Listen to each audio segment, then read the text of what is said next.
আলোচনার সূচনায় আনুষ্ঠানিকতার মধ্য দিয়ে আমার পক্ষ থেকে আবারও দিল খোলা সালাম, আসসালামু আলাইকুম ওয়া রাহমাতুল্লাহি ওয়া বারাকাতুহু। সবাই কেমন আছেন? আমাকেও প্রশ্ন করেছেন। আল্লাহ তাআলা আমাকে আপনার সাথেই রেখেছেন, আপনার সাথেই বসে রেখেছেন। বলি আলহামদুলিল্লাহ। মহান রব্বে করিমের অশেষ শুকরিয়া যে মহান আল্লাহ সুবহানাহু ওয়া তাআলা একটি মুক্ত পরিবেশে প্রশান্ত চিত্তে স্বাধীনতার একটা ঘ্রাণ নিয়ে বাক স্বাধীনতার একটা প্ল্যাটফর্মে বসে আমরা এমন করে সুন্দরভাবে কথা শোনার এবং বলার সুযোগ পেয়েছি। যে মনিব আমাকে করে দিলেন এমন সুযোগ, সেই মহান রবের শানে আমরা সবাই লাখ কোটি শকর আদায় করি। জোরালো কণ্ঠে একযোগে বলে উঠছি আলহামদুলিল্লাহ। আবারও বলছি আলহামদুলিল্লাহ। চিৎকার মেরে বলছি আল্লাহুম্মা ইন্নী আসআলুকা আল হুদা ওয়াত তুকা ওয়াল আফাফা ওয়াল গিনা। সবাই বলি আল্লাহুম্মা আইন্নি আলা যিকরিকা ওয়া শুকরিকা ওয়া হুসনি ইবাদাতিকা ইবাদাতিকা। আমরা আল্লাহ তাআলার শুকর আদায় করে নিলাম। টিউনিংটা একভাবে রাখে না, এক এক সময় এক এক রকম হয়ে যাচ্ছে। একটু হালকা করেন। ইকো রিভার্বের খুব বেশি প্রয়োজন নাই, তবে দুটো মনিটরে আমার পর্যাপ্ত আওয়াজ আমার কানে দিতে হবে, যেন আমার কানে যেন কোনো সমস্যা না হয়। জি সম্মানিত ভাইয়েরা, একটা সাইড নয়েজ আসছে, কিন্তু টের পাচ্ছেন কি? হ্যাঁ, একটা সাইড নয়েজ কিন্তু আসছে, একটু খেয়াল করেন। সম্মানিত হাজিরিন, মহান রব্বুল আলামিনের শুকরিয়া যে তিনি আমাকে আপনাকে সৃষ্টির সেরা করে দুনিয়াতে পাঠিয়েছেন। পৃথিবীতে অসংখ্য মাখলুকাত আছে, 18,000 মাখলুকাত। সংখ্যাটা ভুল, এটা 18,000 না, অসংখ্য মাখলুকাত পৃথিবীতে আল্লাহ পাক সৃষ্টি করে রেখে দিয়েছেন। স্থলভাগে যত প্রাণী আছে, জলভাগে তার চাইতে অনেক বেশি। এই অসংখ্য মাখলুকাতের মধ্যে আল্লাহ পাক আমাকে আপনাকে সবচেয়ে সুন্দর করে, সবচাইতে বেশি মর্যাদা দিয়ে আমাকে আপনাকে সৃষ্টি করেছেন। এই পৃথিবীতে যত মাখলুক আছে, মৃত্যুর মধ্য দিয়ে সব হিসাব শেষ হবে, কিন্তু শুধু দুটা মাখলুক, একটা হলো জিন, আরেকটা হচ্ছে মানুষ, ইনসান। এই দুটা মাখলুকের মৃত্যুর মধ্য দিয়ে নতুন জীবন শুরু হবে, যেটাকে আমরা আখিরাত বলি। এবং আখিরাতের প্রতি বিশ্বাস নাই এমন বহু মানুষ দুনিয়াতে আছে না নাই? আছে। আমাদের এই সমস্ত কথাগুলো শুনে তারা হাসে। তারা বলে মরে যাওয়ার পরে আবার তাজা হবে, আবার জান্নাত জাহান্নাম হবে। এই কেমন অদ্ভুত কথা! এরকম কোটি কোটি মানুষ কিন্তু দুনিয়াতে আছে যারা পরকালকে মেনেই নিতে পারে না। কিন্তু আমরা যারা মুসলমান, আমাদের ইমানের ক্লাস যার যত মজবুত, তার আখিরাতের প্রতি বিশ্বাসটাও তত মজবুত। এই জন্য সকল জ্ঞানের আগে আখিরাতের জ্ঞানটা আমাদের জানা অতীব জরুরি। আখিরাতের জ্ঞান যদি খুব গভীর থেকে গভীর হয়ে যায় আমাদের, তাহলেই আমরা একটা মানুষ হতে পারবো। আখিরাতের জ্ঞান যার যত গভীর থাকবে সে ব্যক্তি তত ভালো থাকবে। পরকালীন চিন্তা ছাড়া, পরকালীন জবাবদিহিতার অনুভূতি ছাড়া একটা মানুষ কখনো পরিপূর্ণ ভালো হতে পারে। যিনি অপারেটর একজন এখানে এসে বসে একটু চিত্রটা দেখে যান, না এটা দেখে যান, এখন এখানে এসে বসে একটু দেখে যান, অবজার্ভ করে না, একটু দেখে যান একজন। জি হ্যাঁ, আপনি যাবেন? বহু প্রোগ্রাম আছে, আরো অনেক প্রোগ্রাম থাকে, আমাদের থাকে দুই একটা, আমাদের তো কয়েকশো প্রোগ্রাম থাকে। আমি একটা থেকে আসছি অনেক দূর থেকে, আবার আরেকটাতে যেতে হবে, বহুত পেরেশানি। দেখেন না, আল্লাহ তার সবকিছু মানে এক সময় ওরা ভেঙ্গে ফেলেছিল, আল্লাহ পাক তাকে ঠিকই সোজা করে দাঁড় করিয়ে রেখেছে। ঠিক আছে না? আল্লাহ পারে কিনা বলেন। আর যারা ভেবেছিল আমাদের কদম খুব মজবুত, তারা এখন ফেরেশতা হয়ে গেছে। ফেরেশতা মানে কি জানেন? দেখা যায় না, দেখা যায় না, এদেরকেও দেখা যায় না। এরা কি হয়ে গেছে? ফেরেশতা হয়ে গেছে। তো জি, ফারাজি সাহেব উনি উঠবেন ওনার ব্যস্ততার জন্য। আপনি থাকবেন তো? আপনারা থাকবেন তো ইনশাআল্লাহ? ঠিক, সবাই থাকেন, সবাই মাফ করবেন অনিচ্ছাকৃত। না ঠিক আছে, আলহামদুলিল্লাহ। জি সম্মানিত ভাইয়েরা, তাহলে আমরা সামনে আসা বইয়ের মধ্যে যে পড়ি অতীত, বর্তমান, ভবিষ্যৎ, কাল কয়টা দেখলাম বলেন তো? তিনটা কাল দেখলাম। কিন্তু তিনটা কাল এটা দুনিয়ার কাল হতে পারে, কিন্তু আমি যদি ভালো করে ডিপলি যদি দেখি তাহলে কাল মূলত দুইটা, একটা হচ্ছে ইহকাল, আরেকটা হচ্ছে পরকাল। ইহকাল এবং পরকালের মধ্যে তফাৎ হলো ইহকাল শেষ হবে, পরকাল শেষ হবে না। ইহকাল ক্ষণিক জীবন আর পরকাল হচ্ছে চিরজীবন, যার শুরু আছে কিন্তু শেষ নাই। তাহলে আমরা স্থায়ী জীবনের চিন্তা করব না অস্থায়ী জীবনের চিন্তা করব? স্থায়ী জীবনের চিন্তা করব। এই জন্য আল্লাহ রাব্বুল আলামিন বলেন, زين للناس حب الشهوات من النساء والبنين والقناطير المقنطرة من الذهب والفضة والخيل المسومة والأنعام والحرث ذلك متاع الحياة الدنيا والله عنده حسن المآب। جربنا الله أكبر। এই দুনিয়ার জীবনে মানুষের জন্য কিছু কিছু জিনিসকে আকর্ষণ করে দেওয়া হয়েছে। পুরুষের জন্য নারীকে, নারীর জন্য পুরুষকে, সন্তানাদি, এরপরে ব্যবসা, এরপরে শস্যাদি, এরপরে হলো আকর্ষণীয় যানবাহন, ক্ষেত খামার, এগুলোকে মানুষের জন্য আকর্ষণীয় করে দেওয়া হয়েছে। কিন্তু মহান রব্বুল আলামিন বলছেন শেষে, বান্দা তুমি জেনে রেখে দিয়ে উত্তম প্রত্যাবর্তন স্থল হলো ফিরে যাওয়াটাই হলো আল্লাহর কাছে সবচাইতে প্রিয় জায়গা। জোরে বলি সুবহানাল্লাহ। জান্নাতের একটা কোড়া রাখার জায়গা হলো খায়রুদ দুনিয়া ওয়া মা ফিহা।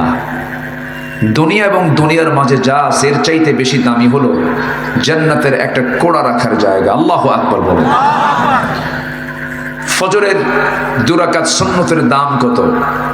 আমার রাসূল বলেছেন, যে ব্যক্তি ফজরের 2 রাকাত সুন্নত নামাজ পড়বে, রাকাআতাই সালাতুল ফজর খায়রুদ দুনিয়া ওয়া মা ফিহা, ফজরের 2 রাকাত সুন্নতের দাম হলো দুনিয়া এবং দুনিয়ার মাঝে যা আছে তার চাইতে বেশি। তাহলে চিন্তা করে দেখুন আমরা কোন দিকে দৌড়াচ্ছি, আর আল্লাহ তাআলা রেখে দিয়েছেন অফার কোন দিকে। প্রতিদিন যদি কোনো বান্দা ফজরের 2 রাকাত সুন্নত পড়ে, প্রত্যেকটা দিন সে 2 রাকাত ফজরের বিনিময়ে পাচ্ছে দুনিয়া এবং দুনিয়ার মাঝে যা আছে এর চাইতে আরো বেশি সম্পদ। তাহলে বিশাল প্রাপ্তি না? বিশাল প্রাপ্তি। এ কি আমি ফরজ কইছি না সুন্নত কইছি? ফরজ তো হিসাবই নাই, আমরা কোথায় দৌড়াই, কোন দিকে যাই আমরা।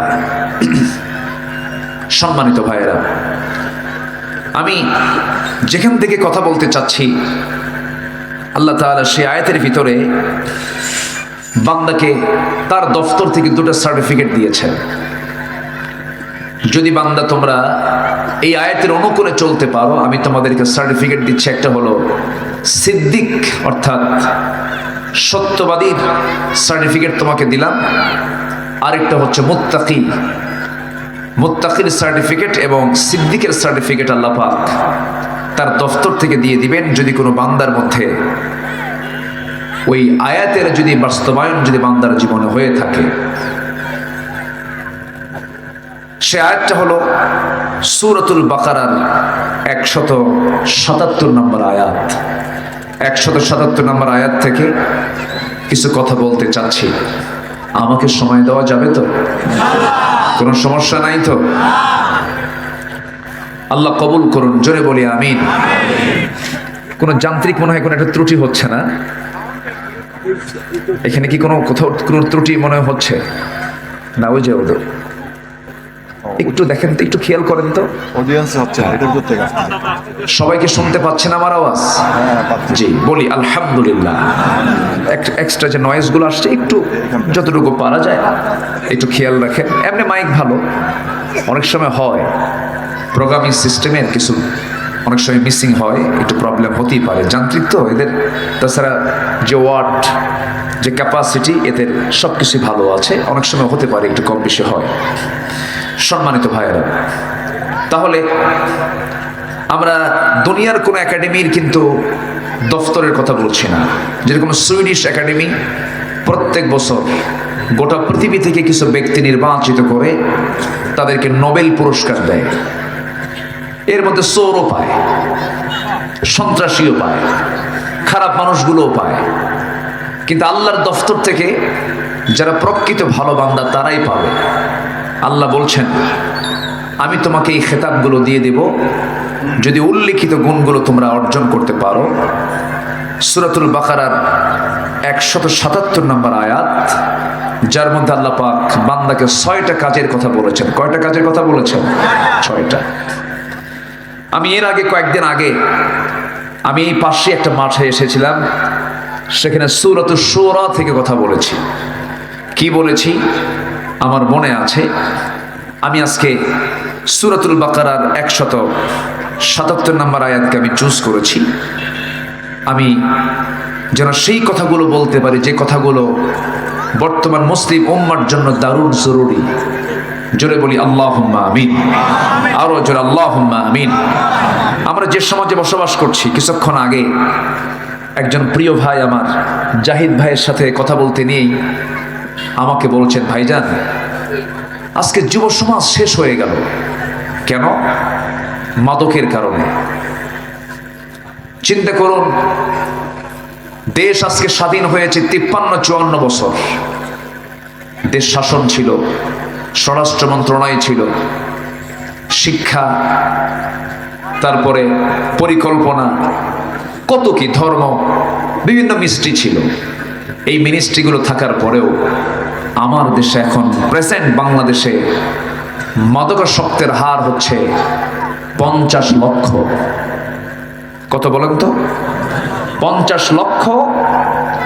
আজকে যুব সমাজ তারা মাদকের সঙ্গে জড়িত, তারা অ্যাডিক্টেড। তাহলে তার সাথে তার বাবা আছে, তার মা আছে, তার বিয়ে হলে স্ত্রী আছে, তার ছেলে আছে, মেয়ে আছে, সমাজ আছে।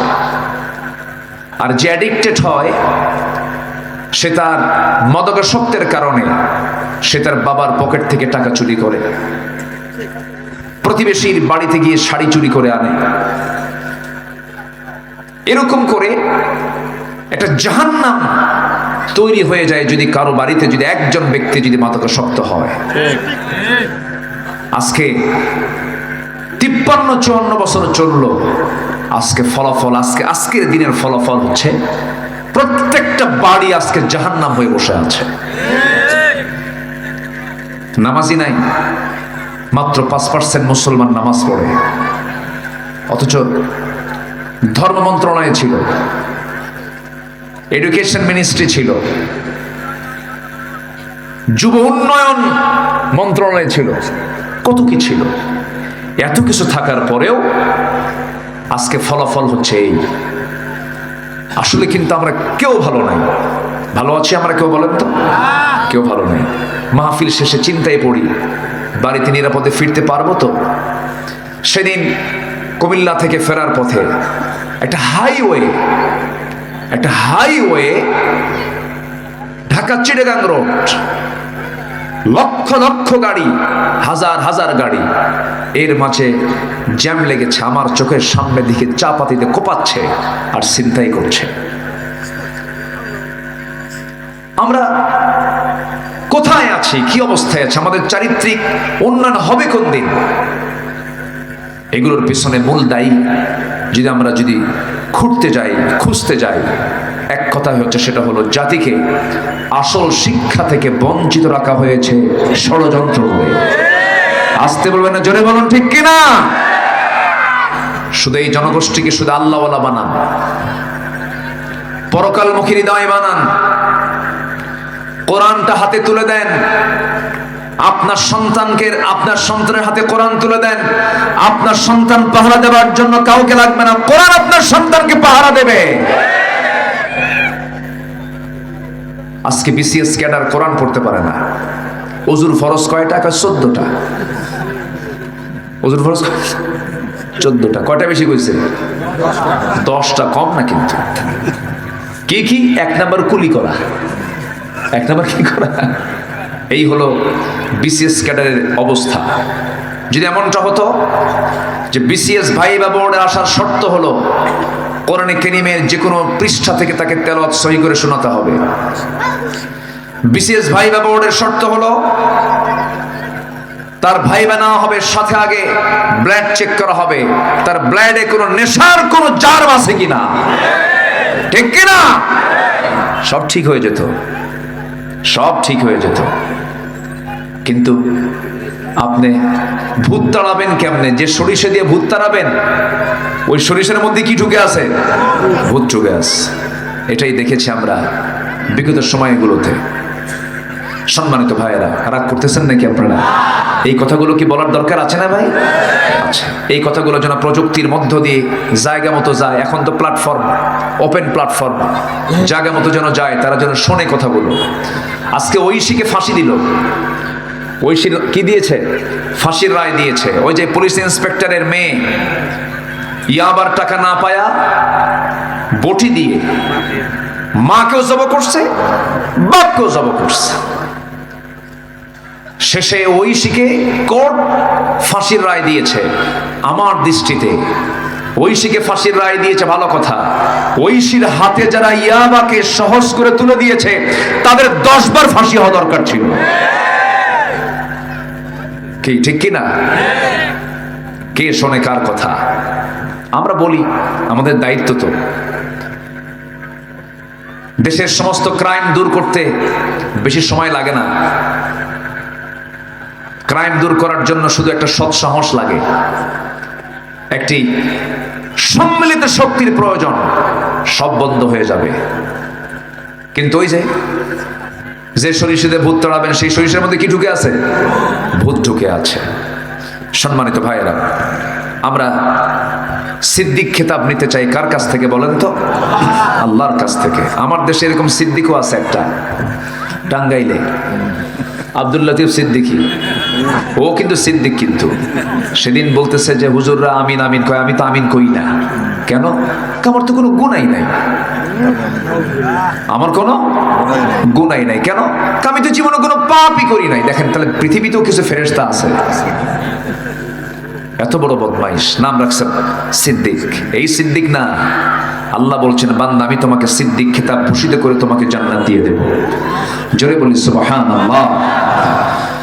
আল্লাহ রাব্বুল আলামিন সুন্দর করে বলেন, লাইসাল বিররা আন তুওয়াল্লু ফুজুহাকুম قبل المشرق والمغرب ولكن البر من آمن بالله واليوم الآخر والملائكة والكتاب والنبيين وآتى المال على حبه ذوي القربى واليتامى والمساكين وابن السبيل والسائلين وفي الرقاب وأقام الصلاة وآتى الزكاة والموفون بعهدهم إذا عاهدوا والصابرين في البأساء والضراء وحين البأس أولئك الذين صدقوا وأولئك هم المتقون جربون الله أكبر আল্লাহ রাব্বুল আলামিন বলেন ঠাকঠুক মেরে তুমি তোমার চেহারা কিবলামুখী করলে পূর্ব অথবা পশ্চিম দিক কয়েকটা সেজদা মারলে আর ভাবতেছ আমি ইমানদার হয়ে গেছি না না শুধু চেহারা ঘুরালে ইমানদার হওয়া যায় না পুণ্য হাসিল করা হয় না প্রকৃত ইমানদার হওয়ার জন্য প্রকৃত পুণ্য লাভ করার জন্য তোমার এক নাম্বার কাজ হলো তোমাকে ঈমান আনতে হবে ভালো করে কি আনতে হবে ঈমান আনতে হবে আগে কার প্রতি ঈমান আনতে হবে আল্লাহ নিজে আবার ব্যাখ্যা দিচ্ছেন নিজেই এক্সপ্লেইন করছেন তাফসীর করছেন ওয়ালাকিন্নাল বিররা মান আমানা বিল্লাহ ওয়াল ইয়াউমিল আখির ওয়াল মালাইকাতি ওয়াল কিতাবি ওয়ান নাবিয়্যিন কয়টা বলেন কয়টা শুধু একজনকে মানলাম আল্লাহকে মানলাম রাসূলকে মানলাম না হলো না রাসূলকে মানলাম কিতাবকে মানলাম না হলো না আবার কিতাবকে মানলাম শুধু নামাজে মানলাম সমাজে মানলাম না তাও হলো না ঠিক কি না কোরআন শুধু নামাজে মানবো সমাজে মানবো না এটা তো প্রতারণা এটা ধোঁকাবাজি কারসাজি এগুলো কোরআন শুধু ধর্মীয় কিতাবের নাম নয় কোরআন হচ্ছে complete and balanced code of life পরিপূর্ণ ভারসাম্যপূর্ণ একটা জীবন ব্যবস্থা অপূর্ণাঙ্গ না পূর্ণাঙ্গ সব আছে এর মধ্যে আপনি কি চান এর মধ্যে ওষুধও আছে সুবহানাল্লাহ বলবেন না এমন ওষুধের তথ্য আছে যা পৃথিবীর কোন ওষুধ কোম্পানিতে নাই এটা কিয়ামত পর্যন্ত কোন ওষুধ কোম্পানি ওষুধ বানাতেও পারবে না বলবো একটু বলি শোনেন পৃথিবী কিয়ামত পর্যন্ত কোন মানুষ এই ওষুধ বানাতে পারবে না যা খুলনাতে উৎপন্ন হয় সুন্দরবনে হয় বলেন কি হয় বলেন কি হয় মধু এই মধু পৃথিবীর কোন ফার্মাসিউটিক্যাল কোম্পানি বানাতে পারবে আসতে বলবেন না পারবে ক্ষমতা আছে কারো কোনোদিন হবে না কোরআন দেখেন কি তথ্য দেয় আপনি শুধু যে ভাববেন যে কোরআন শুধু নামাজের কথা বলে দেখেন কি তথ্য দিচ্ছে 1973 সালে কার্ল ভন ফ্রিচ নামে একজন বিজ্ঞানী মৌমাছির উপরে সে গবেষণা চালায় তিনি গবেষণা চালিয়ে গোটা পৃথিবীতে চাঞ্চল্য সৃষ্টি করেন এবং তিনি একটা বইও লেখেন সে বইয়ের নাম হচ্ছে দ্য ড্যান্সিং বিজ তো উনি কিছু তথ্য দেন যে তথ্য তিনি দিয়েছেন যে তথ্যের ভিত্তিতে তিনি নোবেল পুরস্কার পাইছেন সেই তথ্য 1500 বছর আগে কোরআন দিয়ে দিয়েছে যেরকম সুবহানাল্লাহ তাহলে বলেন উনি কি তথ্য দিয়েছেন না তথ্য পাচার করেছেন তথ্য নিয়েছেন এখান থেকে তথ্য নিয়েছেন কোরআন থেকে নিয়েছেন যেরকম তিনি সর্বপ্রথম ফটোগ্রাফির মাধ্যমে প্রমাণ করে দেখিয়েছেন মূলত ফিমেল ওয়ার্কার মধু সংগ্রহ করে ফিমেল ওয়ার্কার বি যেগুলো স্ত্রী মৌমাছি যেগুলো সেগুলোই মধু সংগ্রহ করে এটা তিনি নির্ণয় করলেন অথচ 1500 বছর আগে আল্লাহ রাব্বুল আলামিন ফিমেল ওয়ার্কার বি যে মধু সংগ্রহ করে তা কোরআনে বলে দিয়েছেন এখানে আলেম উলামা আছেন দেখেন আমি স্ত্রী মৌমাছির কথা আল্লাহ পাক কেমন করে বলেছেন আল্লাহ রাব্বুল আলামিন বলেন وَأَوْحَى رَبُّكَ إِلَى النَّحْلِ أَنِ اتَّخِذِي مِنَ الْجِبَالِ بُيُوتًا وَمِنَ الشَّجَرِ وَمِمَّا يَعْرِشُونَ জোরে বলুন আল্লাহু আকবার। আল্লাহ মৌমাছিকে, আল্লাহ স্ত্রী মৌমাছিকে ইঙ্গিত করলেন, ওহী দিলেন, তাকে জানান দিলেন, আনিত্তাখিদি মিনাল জিবালি বুয়ুত। আনিত্তাখিদি মুযাক্কার নয়, মুয়ান্নাসের সিগা, স্ত্রীলিঙ্গ এটা, মুয়ান্নাস না। আল্লাহ রাব্বুল আলামিন স্ত্রী মৌমাছিকে জানান দিলেন, তোমরা কি করো, বাসা বানাও পাহাড়ের পাদদেশে, গাছের ডালে ডালে। এই যে স্ত্রী মৌমাছিকে মৌচাক বানাতে বললেন, এই তথ্য ১,৫০০ বছর আগে দিয়েছেন তিনি কে? আল্লাহ দিয়ে দিয়েছেন। কোরআন মানব রচিত নয়। আবার ওই বিজ্ঞানী প্রমাণ করতে গিয়েছেন, তিনি বলছেন, যখন কোনো কর্মী মৌমাছি নতুন ফুলের বাগান অথবা উদ্যান খুঁজে পায়, তখন সে অন্য মৌমাছিদের সঠিক পথের দিক নির্দেশনা দেয়। কার্ল ফ্রন ফ্রিজ এই নাচের নামটা দিয়েছেন ওয়াগল ড্যান্স, যা পৃথিবী জুড়ে সাড়া ফেলে। অথচ এই তথ্য কোরআনের কাছে অনেক পুরাতন। কোরআন আগে জানিয়ে দিচ্ছে, ثم كلي من كل الثمرات فاسلكي سبل ربك ذللا। জোরে বলুন আল্লাহু আকবার। আল্লাহু আকবার বলেন। কোরআন কত আগে তথ্যগুলো দিয়ে দিচ্ছে। এরপরে আমরা যে মধুগুলো খাই, যে মধু পান করি, এই মধুটা বর্তমান সময়ে এসে বিজ্ঞানের নিখুঁতভাবে গবেষণা করে বের করেছেন, এই আসলে মধু বের হয় মৌমাছির পেট থেকে, মৌমাছির পেট থেকে বের হয়। এই আশ্চর্য তথ্যটি মহান রব্বুল আলামিন এই তথ্যটাও ১,৫০০ বছর আগে দিয়েছেন। ইয়াখরুজু মিন বুতুনিহা, আছে না, ইয়াখরুজু মিন বুতুনিহা শারাবুম মুখতালিফুন আলওয়ানুহু ফীহি শিফাউল লিন-নাসি ইন্না ফী যালিকা লাআয়াতান লিকাওমিন ইয়াতাফাক্কারুন। জোরে বলুন আল্লাহু আকবার। আল্লাহ বলেন, তার পেট থেকে এমন পানীয় বের হয় যা রং ভিন্ন ভিন্ন যাতে রয়েছে মানুষের জন্য সমস্ত রোগের নিরাময়। নিঃসন্দেহে এতে নিদর্শন রয়েছে সেই কওমের জন্য যারা চিন্তা ফিকির করে। জোরে বলেন সুবহানাল্লাহ।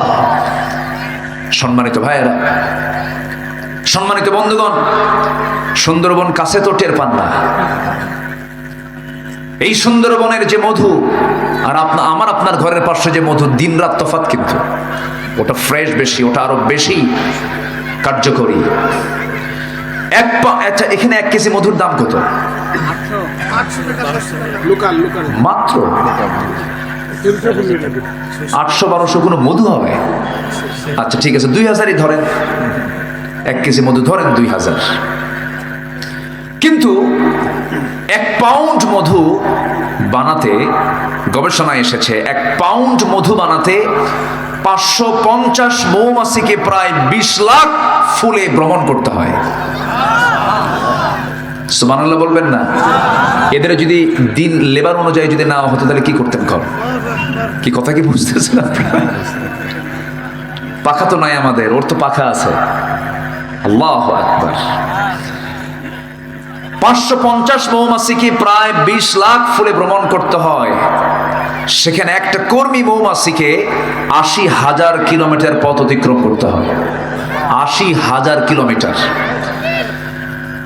অন্য একটা গবেষণার তথ্যে এসেছে প্রায় 14,50,000 কিলোমিটার পথ অতিক্রম করলে পরেই 1 পাউন্ড মধু বের হতে পারে, যা গোটা পৃথিবীকে 3 বার প্রদক্ষিণ করা যাবে। গোটা পৃথিবী 3 বার ঘোরা যাবে। এই পরিমাণ ভ্রমণ করতে হয় মৌমাছিকে, 550 মৌমাছিকে 1 পাউন্ড মধু তৈরি করার জন্য। এখন বলেন মধুর দাম কত? 1200, 1200, 12,000, 12 লাখ দাম দিতে পারবেন আপনি? আল্লাহু আকবার। আর সেই মধুর ভিতরে যারা ভেজাল দেয় তাদের 10 বার ফাঁসি হওয়া দরকার। একবার না। আগের যুগের দাদারা হসপিটাল চেনে নাই, আগের যুগের দাদিরা চশমার জন্য দোকানে যায় নাই। যা খেয়েছেন ভেজাল মানুষও ছিল না, ভেজাল খাদ্যও ছিল না। এখন মানুষও ভেজাল, খাদ্যও ভেজাল। কোরআন তো শেফা, কোরআন পড়লে, কোরআন মানলে অসুখ হবে না। বলি আলহামদুলিল্লাহ, জোরে বলি আলহামদুলিল্লাহ। আবার দেখেন, এই মৌচাকের মধু যেন নষ্ট না হয়।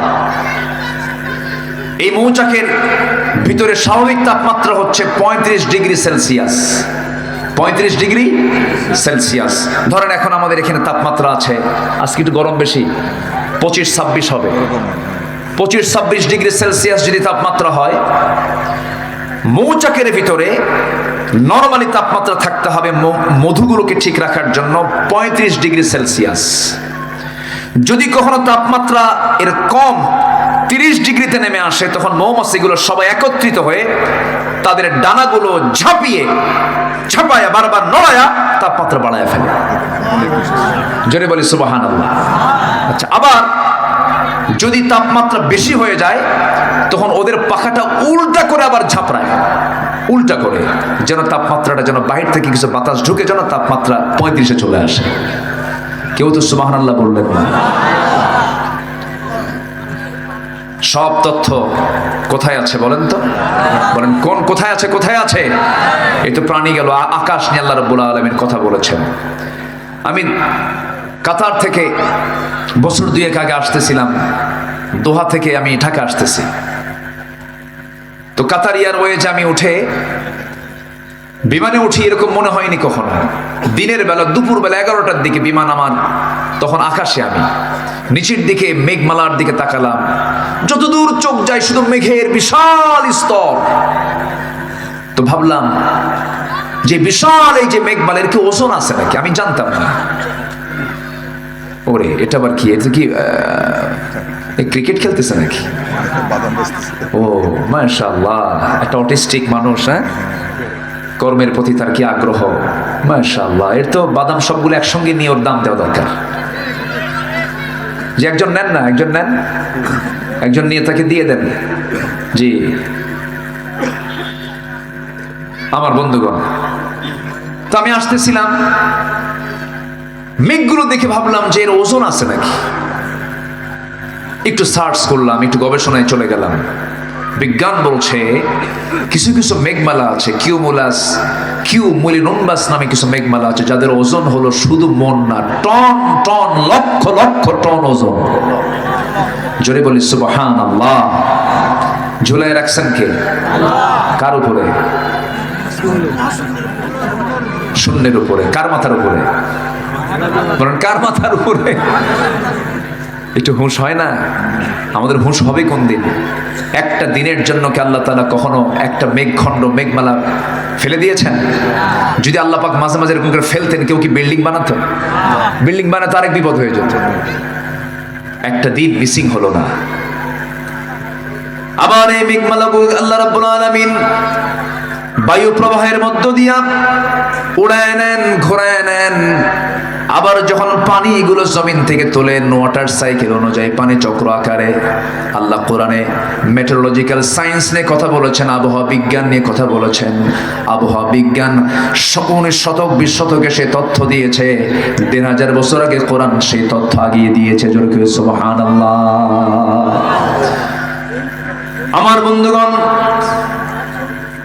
এই যে মেঘগুলো আমরা দেখি, আজকেও সারাদিন মেঘ মেঘ ভাবছিল। এই যে মেঘ জমিন থেকে আল্লাহ রাব্বুল আলামিন তুলে নিয়েছেন, তুলে নেন ওয়াটার সাইকেলের মধ্য দিয়া, পানি চক্রের মধ্য দিয়া।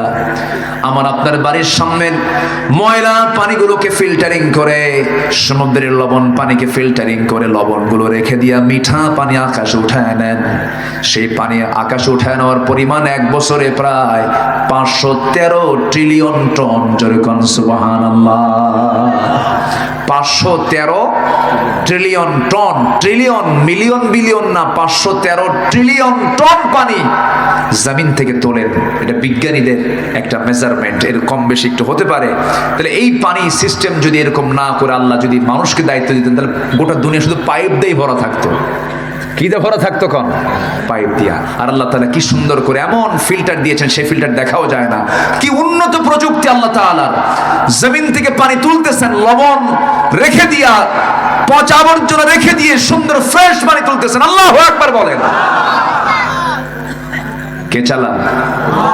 আস্তে কে চালান? কি পরিমাণ পানি তোলেন? যে পরিমাণ পানি বৃষ্টি আকারে আসে। বিকাদারিন বিমাইন বিকাদারিন, আল্লাহ পাক পরিমাণ মতো পানি তোলেন, অপরিমাণ মতো না। জোরে বলি সুবহানাল্লাহ। কার অবদান? আস্তে বলবেন না, কার অবদান? আল্লাহ। এরপরে আল্লাহ রাব্বুল আলামিন লোহা নাজিল করেছেন। কি নাজিল করেছেন বলেন তো? লোহা। এই লোহা আমরা জানি যে এই লোহাটা কোন জায়গা থেকে আসছে। আমাদের ধারণা হয়তো পৃথিবীতেই ছিল না। এই লোহার অবস্থান পৃথিবীতে নয়। এই লোহা একচুল পরিমাণ লোহা পৃথিবীর কেউ বানাতে পারে নাই। লোহাটা সম্পূর্ণ কার? আসতে বলবেন না, কার? লোহা নামে একটা সূরা আছে, তার নাম কি বলেন? হাদিদ। মৌমাছি নামে একটা সূরা আছে, তার নাম কি? নাহাল। তাহলে মৌমাছি বললাম, এখন হাদিদে আসেন লোহা। এটা সূরার নামকরণ করা হয়েছে, মানে কি বহু তথ্যের মধ্যে আছে। পৃথিবীতে যেটাই করতে যাবেন আগে কি দরকার? কি দরকার বলেন? লোহা দরকার কিনা বলেন? এই মেটাল ছাড়া কিছু হবে? হবে না। এই লোহা, আধুনিক বিজ্ঞান বলতেছে লোহার সৃষ্টি পৃথিবীতে নয়। লোহা এসেছে বহির জগৎ থেকে, অর্থাৎ আকাশ থেকে। কারণ পৃথিবীর পরিবেশ লোহা উৎপাদনের জন্য অনুপযোগী। কেননা সূর্যের তাপমাত্রা লোহা উৎপাদনের জন্য যথেষ্ট নয়। সূর্যের কেন্দ্রের তাপমাত্রা 15 মিলিয়ন ডিগ্রি সেলসিয়াস। সূর্যের কেন্দ্রের তাপমাত্রা, সূর্যের যে সেন্টার, সেই কেন্দ্রের তাপমাত্রা হচ্ছে 15 মিলিয়ন ডিগ্রি সেলসিয়াস। সূর্য কেউ তো আল্লাহু আকবার বললেন না। মানুষের কি ক্ষমতা আছে সূর্যের কাছে যাওয়ার? ক্ষমতা আছে? আচ্ছা। আর সূর্যের পৃষ্ঠে অর্থাৎ ফটোস্ফিয়ারের তাপমাত্রা হচ্ছে 5.5 থেকে 6,000 ডিগ্রি সেলসিয়াস। অথচ লোহা উৎপাদনের জন্য আনুমানিক দরকার হচ্ছে 5 বিলিয়ন ডিগ্রি সেলসিয়াস। লোহা উৎপাদন করতে গেলে যে তাপমাত্রা লাগবে, সে তাপমাত্রার পরিমাণ হলো 5 বিলিয়ন ডিগ্রি সেলসিয়াস। বিজ্ঞানীদের ধারণা কোন সুপারনোভা থেকে বিস্ফোরণ হয়ে এই লোহা এই দুনিয়ায় তার আগমন ঘটতে পারে। মহান রাব্বুল আলামিন আজ থেকে 13,000 বছর আগে লোহা যে নাজিল করেছেন তা জানিয়ে দিয়েছেন। সুবহানাল্লাহ বলবেন না? আল্লাহ রাব্বুল আলামিন বলেন, ওয়া আনজালনাল হাদিদা ফীহি বা'সুন শাদীদু ওয়া মানাফি'ু লিন-নাস। সূরাতুল হাদিদ আয়াত নাম্বার 25। আল্লাহ রাব্বুল আলামিন বলছেন, আমি লোহাটা আকাশ থেকে নাজিল করেছি। জোরে বলি সুবহানাল্লাহ। তাতে রয়েছে ফীহি বা'সুন শাদীদ, তাতে রয়েছে প্রচন্ড শক্তি। ওয়া মানাফি'ু লিন-নাস, এবং মানুষের জন্য অনেক উপকার আছে না নাই? আবার এই লোহা দিয়া যদি আকাম কুকামও করে তারও সুযোগ আছে না নাই? আসতে বলবেন না, আছে না নাই? আচ্ছা, আপনি বড় আলেম, ভালো কোনো ব্যক্তিকে পাহারা দিবেন, তার পাহারার জন্য অস্ত্রের দরকার আছে না নাই বলেন তো? অস্ত্র নিয়ে দাঁড়ায় থাকলেন, সে অস্ত্র ভালো মানুষের উপকারে আসছে। আবার এই অস্ত্রই যদি আপনি, অর্থাৎ শিশুর হাতে আপনি যদি চাকু তুলে দেন আপেল কাটার জন্য, সে কি আপেল কাটবে না হাত কাটবে? হাত কাটবে। সেই আপেলের দায়িত্ব যদি আপনি নেন, তখন আপনি কিন্তু ওই ছুরি দিয়ে আপনি আপেলই কাটবেন, আপনি হাত কাটবেন না।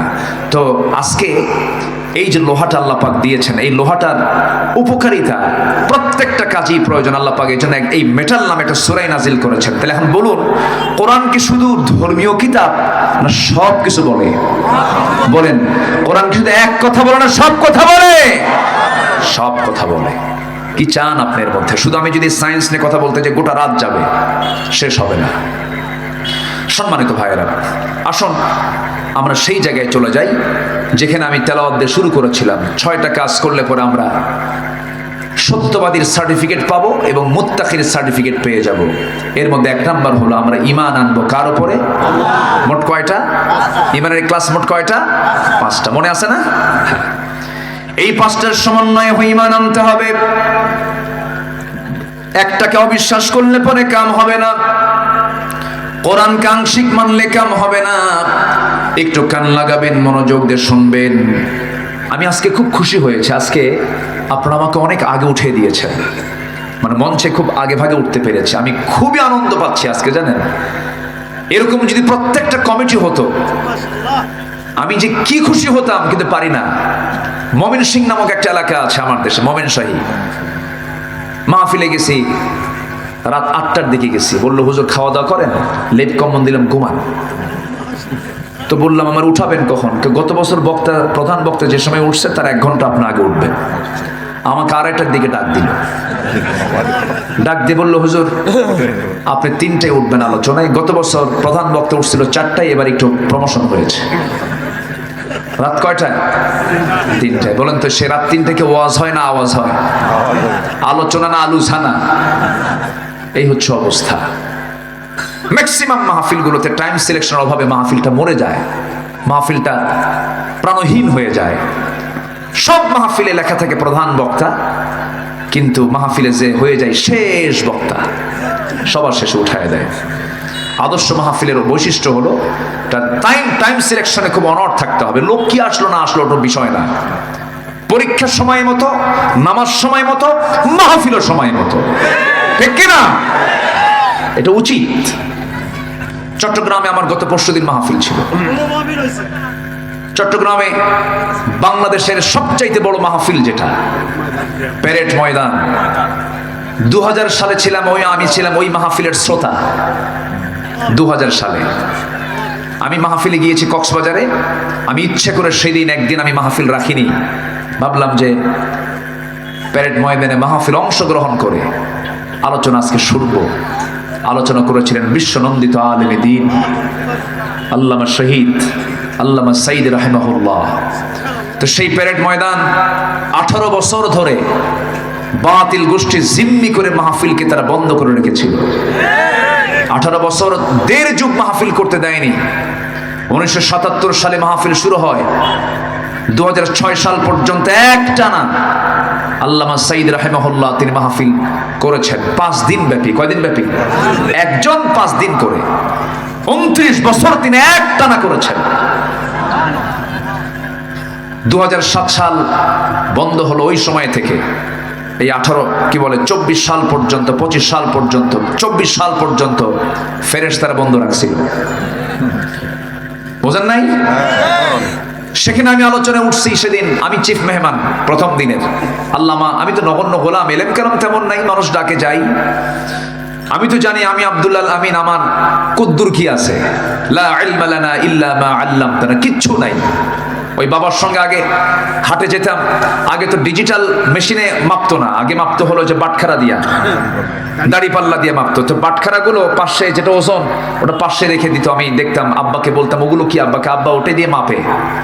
সবচেয়ে বেশি ওজন যেটা 5 কেজি নিচে, তার উপরে 2 কেজি, তার উপরে 1000 গ্রাম, তার উপরে 500 গ্রাম, তার উপরে 200 গ্রাম, তার উপরে 100 গ্রাম, তার উপরে 50 গ্রাম, এর উপরে 25 গ্রাম, এর উপরে 20 গ্রাম, এর উপরে 10 গ্রাম।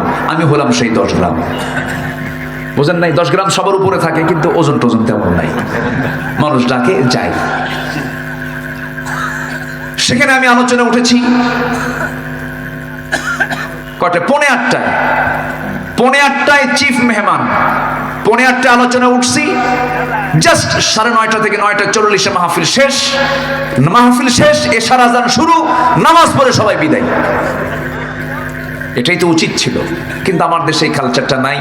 তবে এই মাহফিল আমার কাছে খুবই চিত্তাকর্ষক মনে হয়েছে। আমি খুবই খুশি হয়েছে। আল্লাহ তুমি মাহফিল কমিটিকে এর জন্য উত্তম জাযা দিয়ে দাও। জোরে বলি আল্লাহুম্মা আমিন। আমি কি আলোচনা চালাবো? জোরে বলি ইনশাআল্লাহ। তাহলে ঈমান আনবো কার উপরে? মোট কয়টা বিষয়ে? 5 বিষয়ে। ব্যাখ্যামূলক দিতে পারবো না, এক রাত তো। এই ইমানের উপরে যদি আমি আলোচনা চালাই 2 ঘন্টা পার হবে। জাস্ট আমরা জানি আল্লাহ, পরকাল, ফেরেশতা, কিতাব, নবী সব মিলে ইমান। এর মধ্যে একটা বাদ দিলে ইমান থাকবে। আমার বন্ধুগণ, ইমান তো আমরা ঠিকই আনলাম, কিন্তু ইমানের ফলাফল হলো আমার দেশের মানুষ মাত্র 5% নামাজ পড়ে, 95% মুসলমানের নামাজের কোনো খবর নাই। এর জন্য কিছু দরবারও দায়ী আছে। আমার দেশে বহু দরবার আছে যে দরবারের মুরিদ হলে নামাজ লাগে না। আছে কিন্তু, আছে না নাই? পানির তলে মোমবাতি বাও বাতাসে নেভে না, বাবার নামে হালকা দিলে ওযু গোসল লাগে না। আছে? মোল্লা মুন্সি নামাজ পড়ে, মারিফত তো বোঝে না, বাবার নামে হালকা দিলে সতর ঢাকন লাগে না। সতরও নাই, গোসলও নাই, ওযু না, ওটিকে মানুষ না জানোয়ার? এরকম কিন্তু বহু আছে। খানজাহান আলী রহমতুল্লাহের কবরে বাগেরহাট যাচ্ছিলাম, সেই পিরোজপুর যাচ্ছিলাম, মোরেলগঞ্জ সামনে পেলাম, ভাবলাম যাই একটু ভিতরে যাই। দরজার মোড়ে দেখি এক মোসারু দাঁড়ায় আছে। মোসারু এরকম মানে মোটা, 3 ইঞ্চি মোটা মোষ, হাইব্রিড জাতের মোষ, হাইব্রিড একদম মোটা মোষ, মানে শয়তান দেখতে ওই রকম, চোখ লাল টকটকা। তাহলে কি খাইছে গ্রন্থ? বোঝাই তো যায়, ওটা গাঁজা কয় না, কয় সিদ্ধি। হ্যাঁ। আবার কেউ কেউ এটা নাকি বেহেশত থেকে আসছে, বেহেশতের গাছ বলে এটা। কত বড় শয়তান এগুলো। তা আমি ওই জুতাটা হাতে নিয়ে ভিতরে ঢুকতেছি, জুতা নিয়ে ঢুকতেছি হাতে নিয়ে, কারণ জুতা তো আমার দেশে চুরি হয় না নাকি? আসতে কয় যদি চুরি হয় কি না বলেন? মসজিদে আমি আগে না জুতা আগে? বলেন, জুতা আগে না রাখলে তো নামাজই হবে না আপনার। বিশাল টেনশন। জুতা পিছনে রাখলেই টেনশন। আপনি তসবিহ পড়তে নিয়ে ভাববেন জুতা আছে তো, সামনে রাখলে আর মোটামুটি জুতার দিকে একবার নজর দিবেন, সেজদার দিকে একবার নজর দিবেন। এই হলো মসজিদের সিকিউরিটি। পৃথিবীতে একটা মাত্র দেশে জুতা চুরি হয়, তার নাম কোন দেশ বলেন? বাংলাদেশ। মানে পায়ের তলার জিনিসও থাকে না। আমরা কোথায় আছি? তো আমি জুতা আমি হাতে নিয়ে আসতেছি, বলতেছে যে আপনি জুতা নিয়ে ঢুকতেছেন কেন? আপনি জানেন না এটা পাক দরবার শরীফ? বললাম যে জুতা যে রাখবো, জুতা যদি চুরি হয়ে যায়, চুরি হয়ে যাওয়ার চিন্তা করে আপনি দরবার নষ্ট করবেন আপনি? আমি বললাম তো আমি তো রসুলের দরবারেও গেছি, আমি নবীজির মাকবারা জিয়ারা করেছি, জুতা হাতে নিয়ে করেছি বেটা। তা আমার দিকে চোখ বড় করে তাকায় আছে। সম্মানিত ভাইয়েরা, আমার দেশে অধিকাংশ মাজারগুলোতে শয়তান বসে থাকে, শয়তান। সময় এসেছে এখন 1.5 হাত লাঠি দিয়ে পিটায়া হাত পা ভেঙে গুঁড়ো করে দেওয়া দরকার বেদবদের। নামাজ নাই তো এদের, নামাজও পড়ে না, সেজদা দেয় মাজারে গিয়ে। এই মস্তক কার জন্য? আসতে বলবেন, এই মস্তকটা কার জন্য? এই মস্তক শুধুমাত্র একজনকে দেওয়া যাবে। তিনি কে? তিনি কে? কাউকে দেওয়া যাবে তাকে ছাড়া? দিলে কি জান্নাত না জাহান্নাম? মাথা নিচু করা জায়েজ? এই মাথা নিচু মানে রুকু। রুকু করব কাকে? ওয়ারকাউ মা'আর রাকিঈন। রুকু কারো সামনে করা যাবে না, রুকুও করা যাবে না, সেজদাও করা যাবে, রুকুও করা যাবে না, সেজদাও করা যাবে না। আমার নবীজির তায়েফের ময়দানের একটা কথা মনে হলো আমার। তায়েফে আমার নবীজি দাওয়াত দিতে গেছেন। মক্কায় দাওয়াত গ্যাস বন্ধ, আবু জেহেল নিবন্ধন বাতিল করছে, দলও ব্যান করছে, রাসূলকে গৃহবন্দীও করছে। কোথায় যাবেন? আমার নবীজি বুক ভর আশা নিয়ে ভাবলেন, বনু সাদে তো আমি তায়েফ দিয়ে গেছি, আমার দুধমা ঘরে আমি গিয়েছি বহুবার, তায়েফের কথা তার মনে হয়ে গেছে। খুব সুন্দর এলাকা, আপনারা যারা গেছেন প্রচুর ফল হয়, তায়েফের ফল গোটা পৃথিবী সাপ্লাই হয়, এটা নবীর দোয়ার ফসল। আমার নবীজি তায়েফের ময়দানে গিয়া বুক ভরসা নিয়ে যখন কালিমার দাওয়াত দিতে গেলেন, আমার নবীজি দাওয়াতের ফলাফল পেয়েছেন ফুল না পাথর? ফুল না পাথর পেয়েছেন? পাথর পেলেন, এমন পাথর মারা হলো রাসূলের সাথে। উচ্ছৃঙ্খল যুবকদের লেলিয়ে দেওয়া হলো। শয়তান মুরব্বীগুলো নিজেরা আগায় না এসে উচ্ছৃঙ্খল যুবকদেরকে লেলিয়ে দিয়েছে। চোখা চোখা পাথর হাতের মধ্যে নিয়ে শত শত যুবক আমার রাসূলকে পাগল মনে করে পাথর মারা শুরু করে দিয়েছে।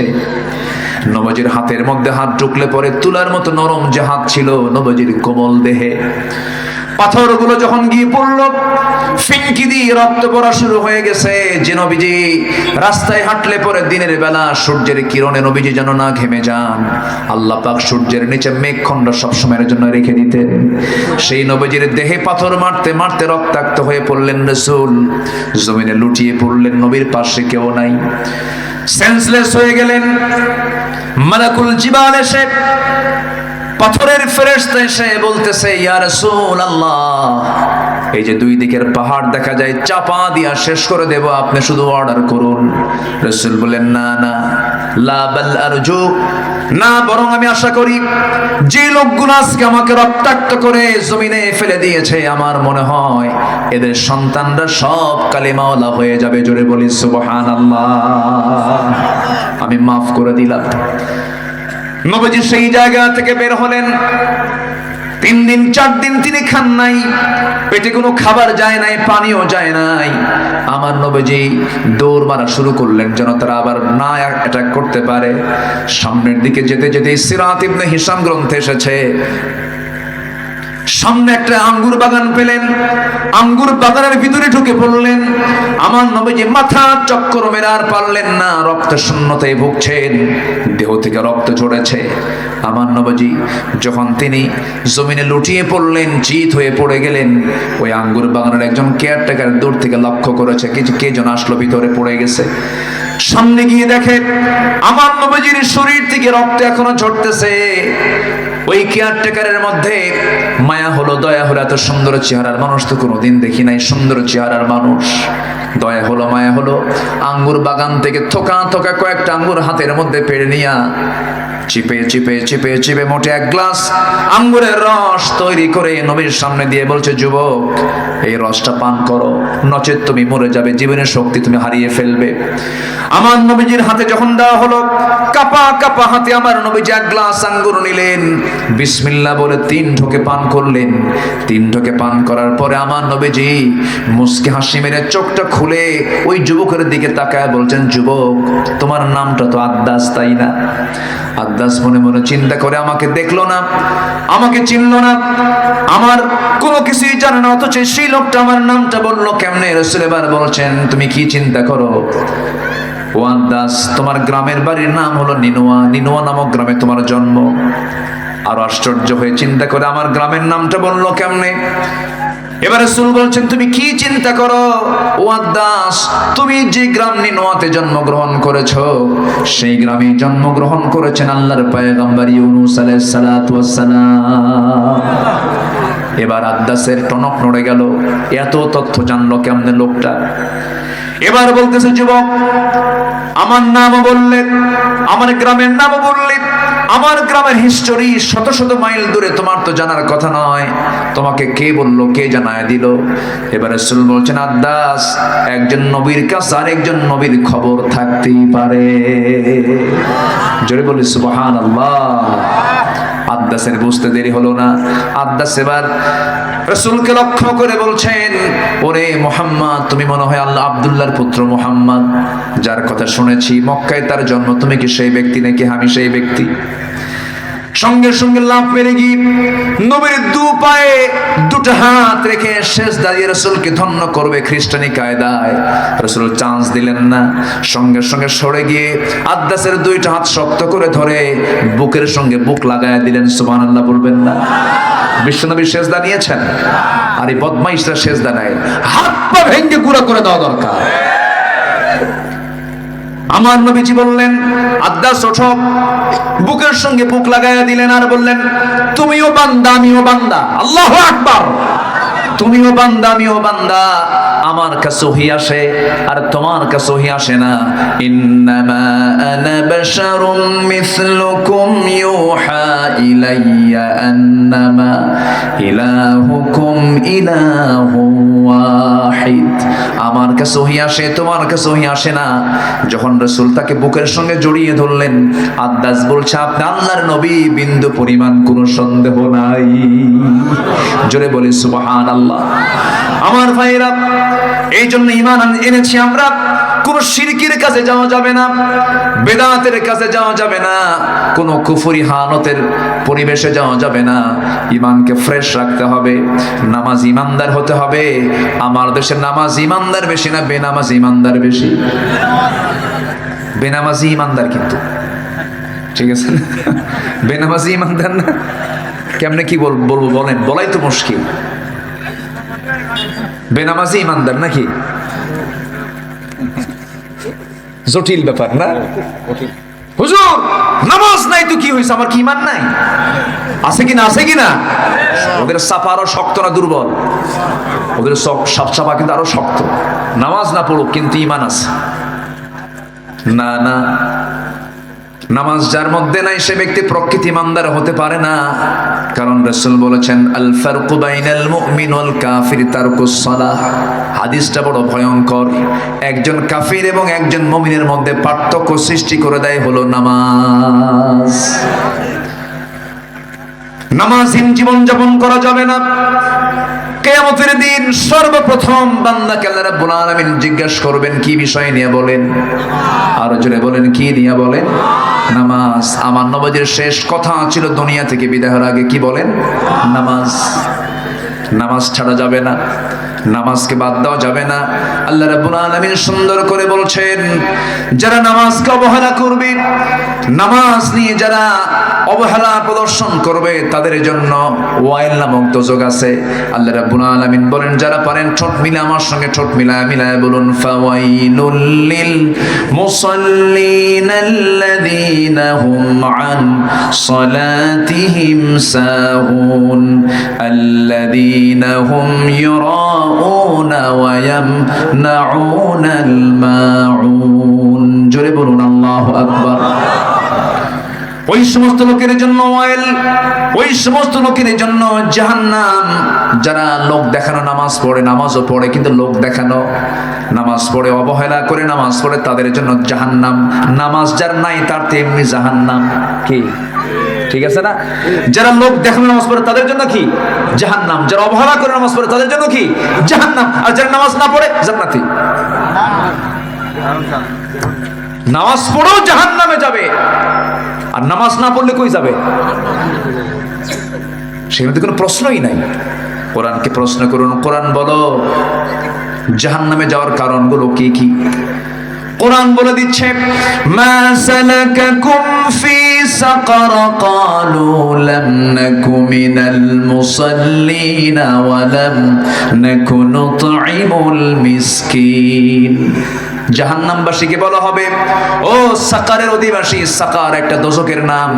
দোজখের নাম মোট কয়টা বলেন? বলেন কয়টা? 7টা। মোট 7টা দোজখ, এর মধ্যে সাকার নামক একটা দোজখ। সাকারের অধিবাসীকে বলা হবে, ও সাকারের অধিবাসী, আজকে তোমরা সাকারে কেন, দোজখে কেন? তারা বলবে 4টা কাজ করে আসি নাই। কয়টা কাজ শুনবেন? আগ্রহ আছে? নাম্বার 1 হলো নামাজ। আজান শুনেছি খুব সুন্দর করে, মুয়াজ্জিন আজান দিয়েছে। আজকে মাগরিবের নামাজ এখানে নতুন মসজিদে পড়েছি। এই যেখানে মসজিদ হয়েছে না একটা, মাগরিবের নামাজ, এটা প্রথম নামাজ হয়েছে না? প্রথম মাগরিবের নামাজ আজকে হয়েছে, বলি আলহামদুলিল্লাহ। আজান হয়েছে, আজান শুনেছি, মসজিদে যাই নাই, নামাজে আদায় হয় নাই, নামাজে হাজির হয় নাই। আজকে সেই জন্য আজকে আমরা সাকার নামক দোজখে। তাহলে চিন্তা করে দেখুন, জাহান্নামে যাবার 1 নম্বর কারণ হলো কি? ছেড়ে দেওয়া। বলেন নামাজ ছেড়ে দেওয়া। তাহলে আজকে আমার দেশের সবচেয়ে বড় অপরাধ কি হচ্ছে বলেন? কি ছেড়ে দেওয়া? নামাজ ছেড়ে দেওয়া। এই অপরাধটা বড়, সবচেয়ে বড় অপরাধ। এই চিন্তা কারো নাই, এই চিন্তা নিয়ে কেউ কথা বলে না। অথচ আল্লাহ রাব্বুল আলামিন বলছেন, রাষ্ট্র গঠন করবা, 4টা আইন দিচ্ছে। 1 নম্বর আইন হলো তোমরা রাষ্ট্র গঠন করার সঙ্গে সঙ্গে জাহান্নাম থেকে বাঁচার জন্য জাতিকে নামাজের ব্যবস্থা করে দিবা। সুবহানাল্লাহ। কার কথা? মোল্লার কথা না, আল্লাহর কথা। ইম্মাক্কান্নাহুম ফিল আরদি আকামুস সালাহ ওয়া আতাউজ যাকাহ ওয়া আমারু বিল মা'রুফ ওয়া নাহাউ আনিল মুনকার ওয়া লিল্লাহি আকিবাতুল উমুর। জোরে বলি আল্লাহু আকবার। আমার বন্ধুগণ, এই জন্য নামাজ আমরা ছাড়বো না। নামাজ কি কখনো বাদ দেওয়া যাবে না। আল্লাহ রাব্বুল আলামিন আগে ঈমান আনতে বলেন, সেই ঈমানটা হতে হবে কি ঈমান? ঈমানের কিছু গুণ আছে, মুমিনের কিছু গুণ আছে, সেই গুণগুলো অর্জন করতে হবে। আল্লাহ পাক সূরা মুমিনুন দিয়েছেন। আমি কি শেষ করে দেব নাকি? এই যে উঠলো কেন এই লোকটা, কি ব্যাপার কি? হ্যাঁ,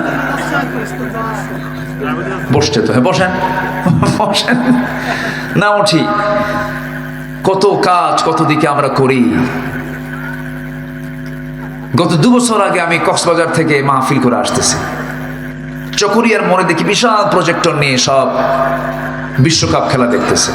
তা রাত 2টার দিকে হঠাৎ করে আমাকে একজন ফোন দিয়েছে। ফোন দিয়ে বলে, হুজুর আমি আপনার খুব ভক্ত, ওয়াজ শুনি, তো আজকে একটু স্পেশাল দোয়া চাচ্ছি। কি? হুজুর আমি 2 রাকাত নফল নামাজও পড়েছি, আমার দল আর্জেন্টিনা যেন জিতে। তাহলে দেখেন, ওর গোটা রাতের তপস্যা হলো ওর আর্জেন্টিনা যেন জিতে। কত সময় কত দিকে আমাদের খরচ হয় ভাই। আপনি কি জানেন এটা জনসভা নয়, এটা ইবাদতের জায়গা। বলি আলহামদুলিল্লাহ। এটা এখন কিসের জায়গা বলেন? ইবাদতের জায়গা। এই জায়গাটা একসময় আমার আপনার জন্য জান্নাতের কারণ হতে পারে। এটা বিশাল একটা সুযোগ, এটা বিশাল চান্স। এটা আমরা কেউ হাতছাড়া করবো না। জোরে বলি ইনশাআল্লাহ। সবাই বসুন। আমি খুবই খুশি, লোকজন নড়াচড়া করছেন না, যারা আছেন বসে আছেন। বলি আলহামদুলিল্লাহ। সম্মানিত ভাইয়েরা, তাহলে আমরা ঈমান এনেছি কিন্তু ঈমানের গুণ নাই। ওটা কি ঈমান আনা হলো বলেন তো? না। ছাত্র কিন্তু পড়ে না। বলেন তাহলে কি সে ছাত্র? ছাত্রের কাজ কি হবে? পড়া। আর ঈমানদারের কাজ কি হবে? গুণগুলো নিজের ভিতরে উপস্থিত করা। ঈমানদারের গুণ কি?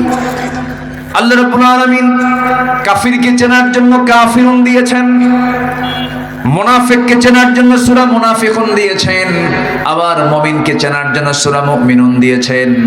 যারা পারেন ঠোঁট মিলিয়ে বলুন, সওয়াব পাবেন। ক্বাদ আফলাহাল মুমিনুন আল্লাযীনা হুম ফি সালাতিহিম খাশিউন ওয়াল্লাযীনা হুম আনিল লাযফি মু'রিদুন ওয়াল্লাযীনা হুম লিয-যাকাতি ফা'িলুন والذين هم لفروجهم حافظون। প্রকৃত মুমিন কারা? 1 নম্বর হলো যারা নামাজটাকে অত্যন্ত খুশুর সঙ্গে আদায় করবে। নাম্বার 2 হলো যারা অনর্থক কোনো কথা মুখ থেকে বের করবে না, বেফাঁস কোনো কথা বলবে না। ইমানদারদের কথা হবে জমির দলিলের মতো। জমির দলিল লেখক যেমন দলিল লিখতে নিয়ে 1000 বার চিন্তা করে লেখে, কোনো ভুল লেখে না। দাগ নাম্বার ভুল করলে দলিল বাতিল, সিএস নাম্বার ভুল করলে পরে দলিল প্রশ্নবিদ্ধ হয়ে যাবে।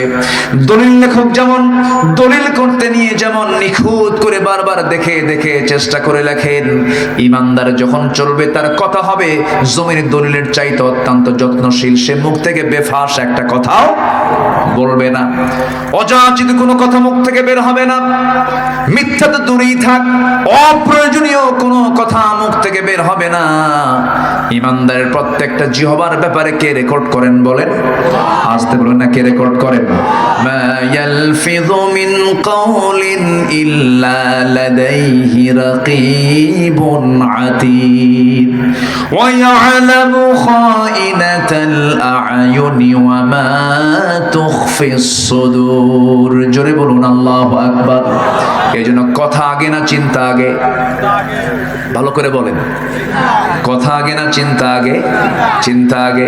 এই জন্য আমার চরিত্র সুন্দর করার জন্য আবার একটা মাস স্পেশাল দিয়েছেন, তার নাম হলো রমজান মাস। জিহ্বা ঠিক কর, কি ঠিক কর? জিহ্বা ঠিক করো, খাবার ঠিক করো, খাবার কন্ট্রোল করো, পরিমিত খাও। নিয়ন্ত্রিত জীবনে চলে আসো। ইবাদতের জন্য একটা সাইকেল করে দিয়েছেন রমজান মাস। তাহাজ্জুদটা পড়ো, নামাজের প্র্যাকটিস করো, শেষ রাত্রে ওঠো, খাবার খাও, কোরআন তেলাওয়াত করো, সুন্দর করে একটা মাস ট্রেনিং নিয়ে বাকি 11 মাস চালায় নাও। আল্লাহ চান প্রত্যেক বান্দা জান্নাতে যাক, কিন্তু বান্দা জাহান্নামে যাবে আল্লাহর দোষে না বান্দার দোষে? কার দোষে? বান্দার দোষে। বান্দা নিজেই জাহান্নামে চলে যাবে। আল্লাহ বলছেন বান্দারে কথা থেকে, মুখ থেকে বেফাস কোনো একটা কথাও বলবা না, যা বলবা চিন্তা করে আগে বলবা, কারণ তোমার কথার ব্যাপারে একদিন জিজ্ঞাসিত হবে। আমার বন্ধুগণ, মুখ থেকে কথা যখন বের হতে হয় সেই সময় চিন্তা করে কথা বের করতে হয়, কিন্তু যারা অহংকারী হয় তাদের মুখ থেকে বেফাস কথাই বের হয়। যারা বদমাইশ শ্রেণীর হয় তাদের চরিত্র ফুটে ওঠে কিসের মধ্যে বলেন? কথার ভিতরে। দেখেন না ছাত্রগুলো কি সুন্দর করে, আমাদের সন্তানরা বলতেছে কোটার কয়দিন থাকে, আমরা মেধা খাটায় আমরা চাকরি পাই না, এই বৈষম্য দূর করা হোক। জবাবে একটা দায়িত্বের জায়গায় বসে কি পরিমাণ প্রাউড হলে পরে বেফাস কথা মুখ থেকে বের হতে পারে। বলতেছে রাজাকারের নাতিপুতিরা চাকরি পাবে, কি কয় নাই? বলেন এই পতনের পিছনে এই কথা কি ছোটখাটো কোনো বিষয়? বলেন ছোটখাটো কোনো বিষয়? কথা কি জিনিস দেখেন, একটা কথা, একটা অহংকার পতন ত্বরান্বিত করেছে, ঠিক কিনা? আল্লাহ বলছে ইমানদার হবা আগে জিব্বার লাগাম ধরো। ওয়াল্লাযীনা হুম আনিল লাগযি মুরিদুন, বাজে কোনো কথা মুখ থেকে বলবা না। 16 বছর টেলিভিশন খুললি এক প্রতিবন্ধী নেতা দেখতাম, ওই নোয়াখালী বাড়ি, প্রতিবন্ধী এক নেতা দেখতাম, খালি মাইক পেলেই বলতো খেলা হবে। কি এরকম বলতো না? বদমাইশ। যশোরই ছিল তো, যশোরই ছিল, কোন দিক দিয়ে কে পার করে দিছে আল্লাহ জানে। আমরা পালাই না। 16 বছর আমাদেরকে রাজাকার বলে গালি দিয়েছিল ওরা, আমরা একটাও পাকিস্তান যাই নাই। হিন্দুস্তানের রাজাকাররা সব হিন্দুস্তানে গিয়ে বসে আছে। কি আমরা কেউ পালাইছি? আমরা চোর না, আমরা চুরি করে নিয়ে যে পালাবো। আমরা বুক দেব, পিঠ দেব না। দেশে আছি, দেশেই থাকবো। বাড়িওয়ালা একজন, চোর 10 জন। হুঙ্কার কারটা বেশি শক্তিশালী? বাড়িওয়ালা। চোর 10 জন হয়ে লাভ নাই, বাড়িওয়ালা একটা শুধু ধর মারবে দৌড়, কারণ ও যে চোর, ও কি চোর।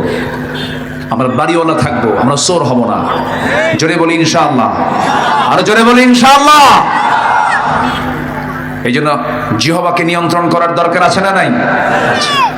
নামাজ ঠিক করব, জিহ্বা ঠিক করব।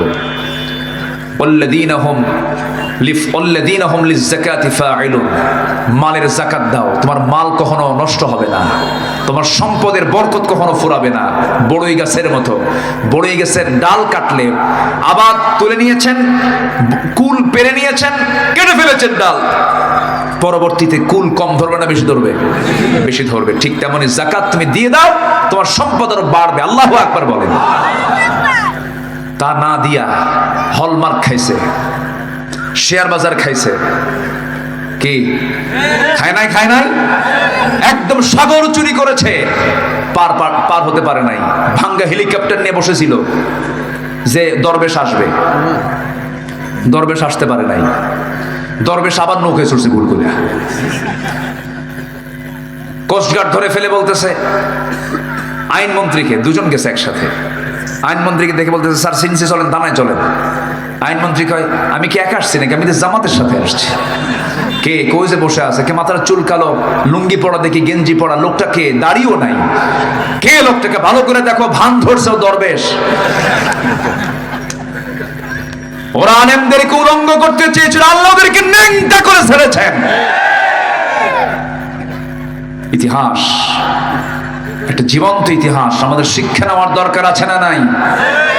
এখনো কিন্তু চাঁদাবাজি কিছু চলে, শিক্ষা নিন। এক দৌড়ে দিল্লি গেছে, এক দৌড়ে কোথায় গেছে? দিল্লি।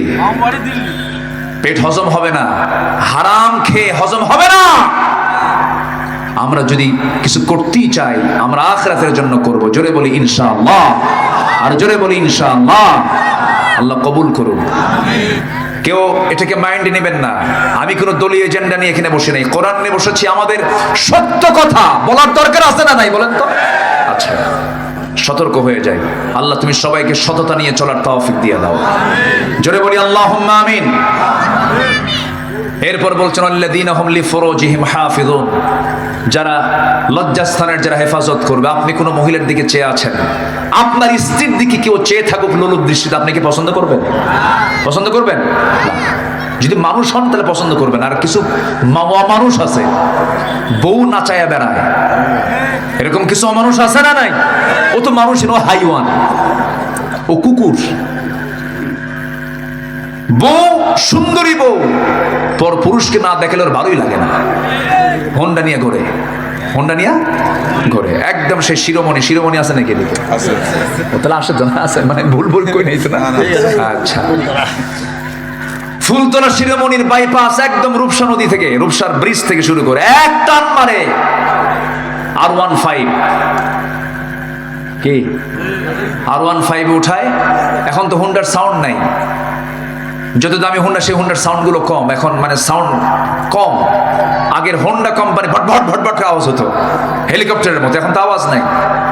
বহু সুন্দরী নিয়ে হোন্ডায় তুলবে, মানুষ দেখবে না, হোন্ডার তো আওয়াজ নাই। মেকারকে বলে তাড়াতাড়ি পাইপ স্যালেঞ্জার আউট কর, আওয়াজ বের কর, বউ আমার দেখাতে হবে। হোন্ডায় তোলে, অর্ধলগ্ন বউটাকে হোন্ডার পেছনে তোলে। এখনকার হোন্ডার সাইজে তো নাই, সমান না তো। প্যাসেঞ্জার এবং ড্রাইভিং সিট একদম 3 তলা আন্ডারগ্রাউন্ড, কি ঠিক আছে না? পিছনের সিটে একদম 3 তলায় তুলে থাকে বউরে, আর ও থাকে একদম মাটির তলে। মানে পর্দায় থাকার দরকার যা, ও নাই, ও গেছে মাটিতে। দুই দিকে পা দিয়ে বসে এক টান দিল, জাতি হতবাক হয়ে গেল যে কি গেল। সন্ধ্যার আগ দিয়ে রূপসার তীরে হলদেটে রঙিন সূর্যের নিচে আইফোন 16 প্রো ম্যাক্স ফোন দিয়ে, যেন ছবিতে কোনো কিছু কালিমা না থাকে, একদম ফ্রেশ একখান ছবি, অর্ধলগ্ন ছবি তুলে, লাল লিপস্টিকওয়ালা ছবি তুলে ফেসবুকে আপলোড দিয়ে বলে, প্রিয় বন্ধুরা আসুন আমার বউটাকে সবাই জামাতের সাথে দেখি।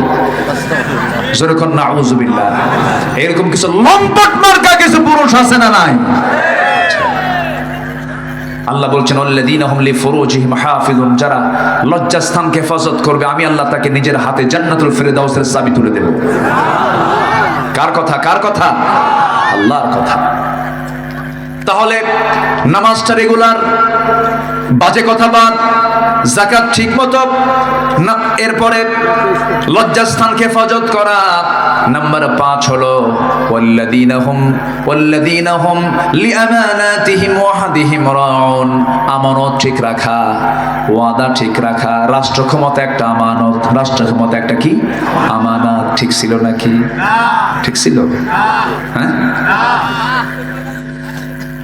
এরপরে নাম্বার 6 হলো ওয়াদা ঠিক রাখা।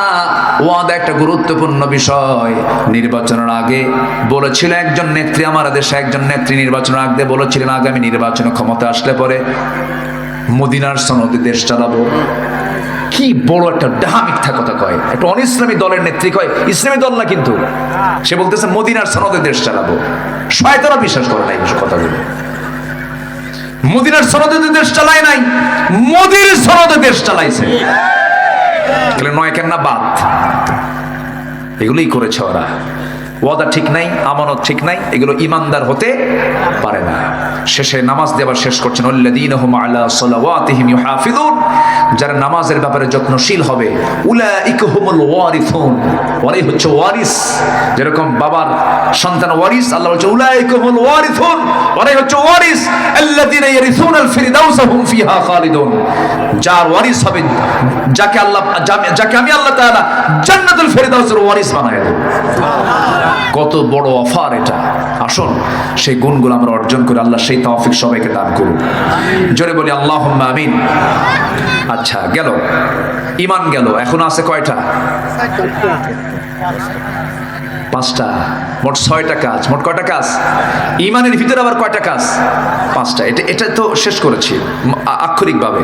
নাম্বার 2 হচ্ছে 6টা কাজের নাম্বার 2 হচ্ছে প্রিয় জিনিস, প্রিয় মাল, প্রিয় সম্পদ খরচ করা কার পথে?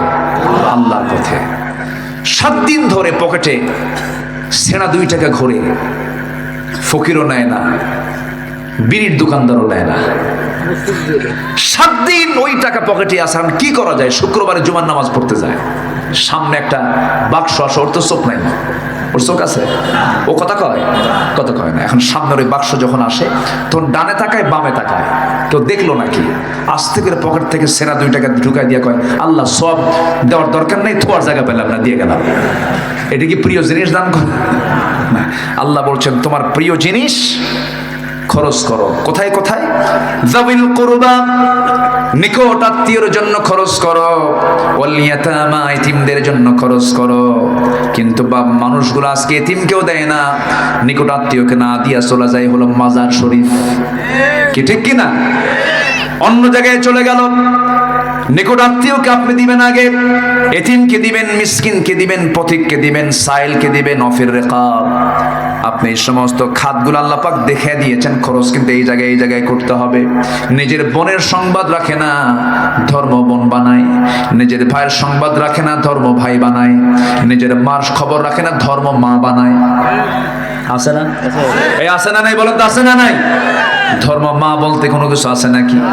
ধর্মের বোন বলতে কিছু আছে নাকি? না, এগুলো ভুয়া। এগুলো কি ভুয়া? এগুলো কোনো ভিত্তি নাই, এগুলো হারাম। এগুলো মানবেন না কখনো। নিজের বোনের খবর নেয় না কেন?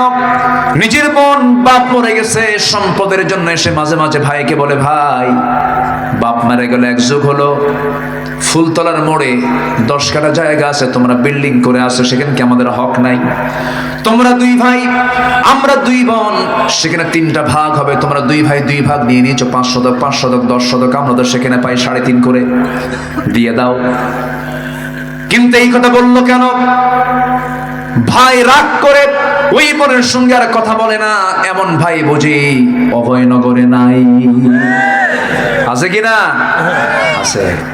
বোনকে দেয় না, আবার বোনের কাছ থেকে ফুসলায় কেমনে নেবে, বিভিন্ন চান্স খোঁজে। মাঝে মাঝে বোনকে দাওয়াত দিয়া পিঠা খাওয়ায়,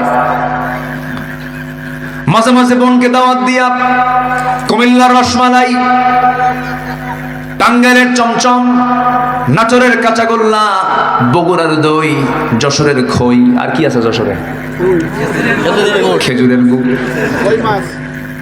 আচ্ছা, কই মাছ সব জায়গায় চাষ করে। আমার বন্ধুগণ সবগুলো এক জায়গায় জড়ো করে বোনকে খাওয়ায়, পাশে বসায় বলে, বোন আমার, তুমি আমাদের সবার বড় বোন। মা মরে গেছে, বাপ মরে গেছে, তুমি আমাদের মুরব্বী বোন, রাগ কইরো না, সংসার হয়ে গেছে, তোমার ছেলে মেয়ে হয়ে গেছে, বিয়ে দিছো, আমাদের অংশে তোমার অংশ আছে, তোমার বাবার অংশ আছে, তুমি কিছু পাবে, ঠিক আছে, কিন্তু বোন একটা কথা বলি, কি অংশ নিলে কিন্তু ধ্বংস হয়। দেখেন কত বড় শয়তানটা আছে না নাই? ফতুয়া মানলো, অংশ নিলে ধ্বংস হয়। ঈমান আছে? আজ থেকে ঈমান আছে? আল্লাহ বলতেছেন লিযযাকারি মিসলু হাজ্জিল উনসাইন, এবং শেষের দিকে বলছেন তিলকা হুদুদুল্লাহ, এগুলো আমার সীমা, এগুলো লঙ্ঘন করবি না, লঙ্ঘন করবি জাহান্নামে ঢুকাবো আমি। যার যে অংশ ভালো করে পাই টু পাই হিসাব করে দিয়ে দিবি। লুঙ্গি রেখে গেছে 3টা বাপ, লুঙ্গিটা ভাগ করে দিবি। এটা ইনসাফ। এটা কি ইনসাফ? কার কথা? আল্লাহর কথা। কোনো কম বেশি করা যাবে না, কোনো কম বেশি করা যাবে না। বরঞ্চ আল্লাহ পাক আগে মেয়ের অংশ, লিযযাকারি মিসলু হাজ্জিল উনসাইন, আগে ছেলে না মেয়ে? আগে মেয়ের অংশ আল্লাহ পাক আগে বুঝাই দিয়েছেন, মেয়েকে আগে বুঝাই দেন। তাহলে সম্পত্তি বন্টন আগে শর্ত হলো ছেলেরা বুঝে পাবে না মেয়েরা বুঝে পাবে? মেয়েরা। এরপরও নারী সমাজ কয় ইসলাম মেয়েকে ঠকাইছে। একটা নারী স্বামীর সম্পদ পায়, তারপরে ছেলের সম্পদ পায়, বাবার সম্পদ পায়, মায়ের সম্পদ পায়, স্বামীর সম্পদ পায়, কতগুলো খাত তার, সবগুলো জড়ো করলে স্বামীর চাইতে বউয়ের সম্পদ বেশি হয়ে যায়। এক সময় হয়ে যায় স্বামীর সম্পদের, পুরুষের সম্পদের ক্ষয় আছে, আর ওদের সম্পদের কোনো ব্যয় খালি জমে, খালি কি জমে, কোনো ক্ষয় নাই। এরপরে বলতেছে ইসলাম নারীকে ঠকাইছে। ওরা জানেই না ইসলাম নারীকে ঠকাইছে না জিতেছে, জানেই না, না জেনেই বলে। আল্লাহ তুমি মাদেরকে বোঝার তৌফিক দিয়ে দাও, পর্দা করার তৌফিক দিয়ে দাও। পশ্চিমাদের সংস্কৃতি হলো তারা চামড়া দেখাবে, তারা চামড়া দেখায় ওরা ওদের দাম হাসিল করে, কিন্তু মুসলমানরা চামড়া দেখাবে না, চামড়া ঢেকে রাখবে। মেয়েরা চামড়া দেখাবে না, চামড়া ঢাকবে। ইউরোপ আমেরিকা চামড়া দেখাবে আর মুসলমানরা কি চামড়া ঢাকবে। এটাই হচ্ছে মুসলমানদের সৌন্দর্য।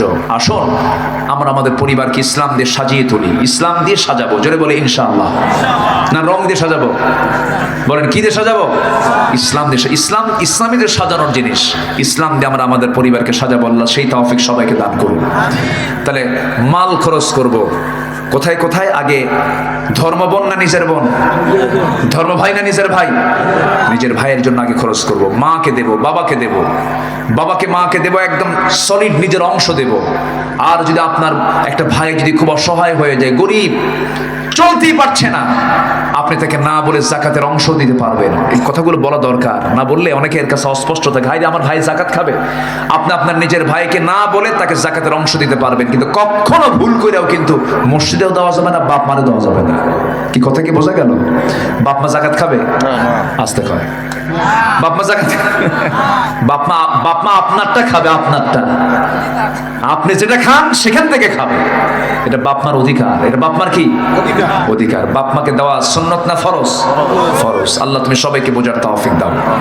নাম্বার 3 ওয়াকামাস সালাহ, যারা নামাজ কায়েম করবে। নাম্বার 4 ওয়াতাজ যাকাত, যারা যাকাত দেবে। নাম্বার 5 যারা ওয়াদা ঠিক রাখবে। অসাবিরিনা ফিল বাসা।